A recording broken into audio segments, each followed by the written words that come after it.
Does the law of karma exist? तो सबसे बुनियादी question before we one try to understand कि law of karma क्या है, उसकी इम्प्लीकेशंस क्या हैं, कैसे जिया जाए उसके अकॉर्डिंग। तो पहला सवाल तो है कि डज इट इवन एग्जिस्ट। तो हम लॉ ऑफ कर्मा की बात कर रहे हैं, लॉ की बात कर रहे हैं।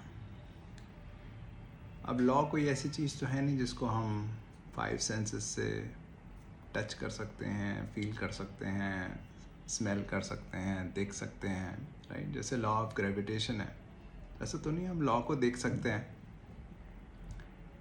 फिर हम लॉ में विश्वास कैसे करते हैं? लॉ में विश्वास करने का तरीका यही है कि जो भी लॉ की इम्प्लीकेशन है वो होनी चाहिए, जो भी उसका इफ़ेक्ट्स होने चाहिए वो नज़र आने चाहिए। फॉर एग्ज़ाम्पल हम चीज़ ऊपर से नीचे गिराते हैं, ऊपर से गिराते हैं तो नीचे गिरती है, ऊपर फेंकते हैं तो वापस नीचे आती है, तो हमें लगता है हाँ ग्रेविटी है।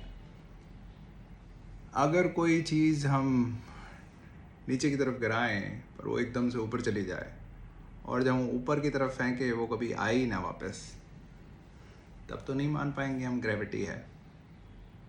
तो बेसिकली जो भी कुछ हो रहा है, if that is in line with what the law is saying, then we say कि हाँ लॉ होता होगा तभी ये सब हो रहा है। और अगर चीज़ें नहीं हो रही लॉ के अकॉर्डिंग, देन वील से कि लॉ नहीं है, right. That's how we evaluate whether the law exist. तो अब लॉ ऑफ कर्मा के बारे में बात करते हैं। लॉ ऑफ कर्मा कह रहा है as you sow so shall you reap, जो बोओगे वही खाओगे। हर किसी के लिए है same cheese.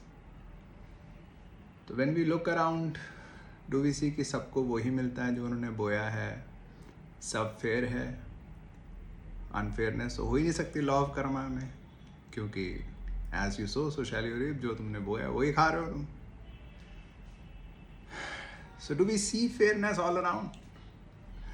I don't think so. I think a lot of people see a lot of unfairness, or they see a lot of random events impacting life. तो randomness है या unfairness है versus law of karma कह रहा है कि सब कुछ ही तुमने जो बोया उसी के हिसाब से तुम पा रहे हो। वो तो बिल्कुल ही फेयरनेस की बात कर रहा है। तो हमें उसका तो कुछ नज़र आता नहीं है, उसका इफ़ेक्ट। तो वील सिंपली से कि लॉ ऑफ कर्मा नहीं है, बंद करो chapter, we'll move on in life. But इस केस में मूव ऑन हो नहीं पाता, क्योंकि लॉ ऑफ कर्मा उन्हीं स्क्रिप्चर्स में लिखा है जिन स्क्रिप्चर्स को भी बाउ डाउन टू, जिन स्क्रिप्चर्स को हम पूछते हैं, जिन स्क्रिप्चर्स को हम सच मानते हैं, लॉ ऑफ कर्मा में उन्हीं में लिखा हुआ है। बट लॉ ऑफ कर्मा का कोई भी इफेक्ट नज़र तो नहीं आ रहा है, या रैंडम कुछ कुछ नज़र आता है तो वो लगता है पता नहीं लॉ ऑफ कर्मा है या रैंडमनेस है क्या है, राइट। तो क्या करें फिर? अब लॉ ऑफ कर्मा को अगर स्क्रिप्चर्स में ना होता तो we could have easily rejected and moved on. But यहाँ पे स्क्रिप्चर्स में लिखा हुआ है, तो वी रिजेक्ट स्क्रिप्चर्स ऑल्सो। वो हमसे हो नहीं पाता। Of course some people have done it, but a lot of others, what I see is they are paying lip service to scriptures। ये अच्छा scriptures ये बोलते तो हैं लॉ ऑफ कर्मा है, बट पता नहीं, मेरा दिमाग नहीं चलता, मैं इन सब चीज़ों में नहीं पढ़ सकता। पर अगर स्क्रिप्चर ये बोल रहा है कि लॉ ऑफ कर्मा है और लाइफ इसी के हिसाब से चलती है, और मुझे तो चाहिए सुख, मुझे लाइफ चाहिए मेरे हिसाब से चले,